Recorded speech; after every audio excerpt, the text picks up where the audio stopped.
आखिरकार सभी अटकलों को विराम देते हुए एमडीएच ने ये ऑफिशियली इसकी घोषणा कर दी है कि एमडीएच को टेक ओवर नहीं कर रही है एचयूएल।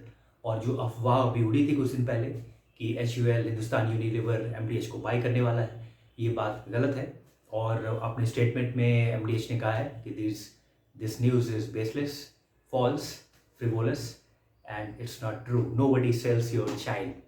ये बहुत बड़ी बात है, क्योंकि जिस वक्त हमने स्टार्टअप शब्द का नाम नहीं सुना था, आज से 100 साल पहले, उस वक्त एमडीएच एक स्टार्टअप था और एक इतना बड़ा प्रयोग था।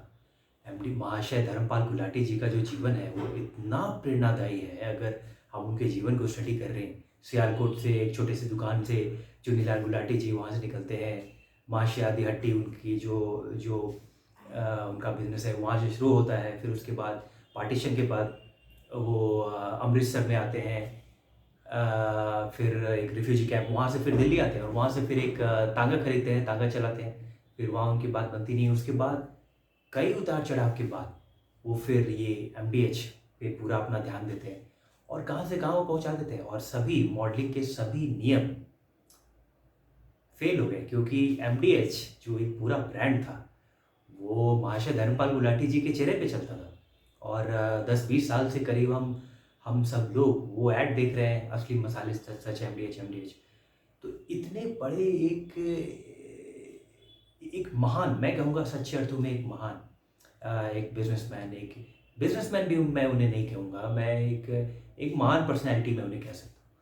तो इतनी महान हस्ती के इतने बड़े ब्रांड को अगर बिजनेस एंगल से अगर टेक ओवर करने दिया जाए तो इसमें इकोनॉमिक्स कम है और ये इसमें एक प्राइड हर्ट होने वाली बात ज़्यादा है। ऐसे कई प्रयास पहले हो चुके हैं। एशियन पेंट्स और आईसीआई के बीच इस तरह के मतभेद हुए थे करीब 2010, 11, 12 के राउंड में ऐसी बात हुई थी, जब हॉस्टाइल टेक ओवर बिड के अंतर्गत एशियन पेंट्स के 9.1% शेयर्स उन्होंने दिए कोटक कैपिटल को और फिर उसने वहाँ से फिर आईसीआई ने ले ली।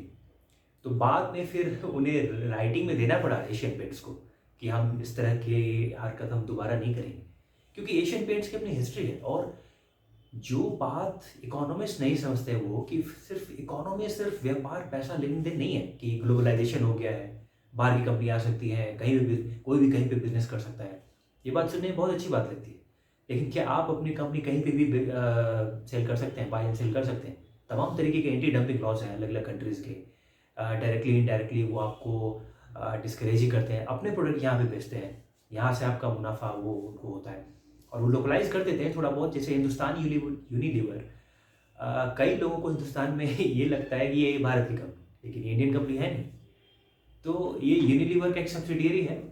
और मैं कहने की ये कोशिश कर रहा हूँ कि इतने बड़े बड़े ब्रांड, एशियन पेंट्स और एमडीएच, इतने बड़े बड़े ब्रांड को टेक ओवर नहीं होने देना चाहिए। और यहाँ इसके लिए तो गवर्नमेंट को इंटरवेन करना चाहिए। तो एमडीएच क्योंकि एक बहुत बड़ा नाम है मसाले में, एवरेस्ट के बाद सेकेंड लार्जेस्ट है स्पाइसेस में, उसकी जो वैल्यू है। लेकिन एमडीएच सिर्फ बिजनेस नहीं है, उसका एक हिस्ट्री है, एक इतिहास है। और मैं ये समझता हूँ कि महाशय धर्मपाल गुलाटी जी को अगले साल जब मार्च में जब उनके 100वीं उनकी जन्मदिन होगी, वो अभी हाल तक अभी जीवित थे 1-2 साल पहले, और काफ़ी सोशल मीडिया पे मीम्स बनते थे उन पे कि इतने वो फिट हैं। 97-98 के एज में वो इतने फिट थे और टीवी पे उनके विज्ञापन आते थे। तो एक प्रेरणा थे वो।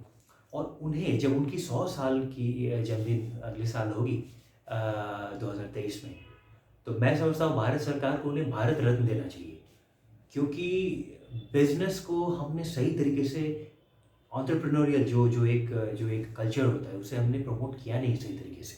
और एक ऐसा महान व्यक्ति जिसने उस समय स्टार्टअप किया, जो हम कभी ये शब्द नहीं था, स्टार्टअप शब्द नहीं था, और भारत में, और इतने उतार चढ़ाव के बाद अब आप सोचिए कि सियालकोट की छोटी सी दुकान से पार्टीशन के बाद, बंटवारे के बाद, रिफ्यूजी कैंप में अमृतसर में आना, वहाँ से दिल्ली आना, फिर एक तांगा खरीदना, तांगा चलाना, कई उतार चढ़ाव, उसके बाद इतना बड़ा एम्पायर उन्होंने खड़ा कर दिया।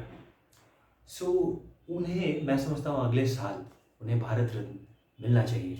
और ये बहुत ही अच्छी न्यूज़ है, बहुत अच्छा समाचार है कि एमडीएच को हिंदुस्तान यूनिलीवर टेक ओवर नहीं कर रही है। मैं तो बहुत खुश हूँ।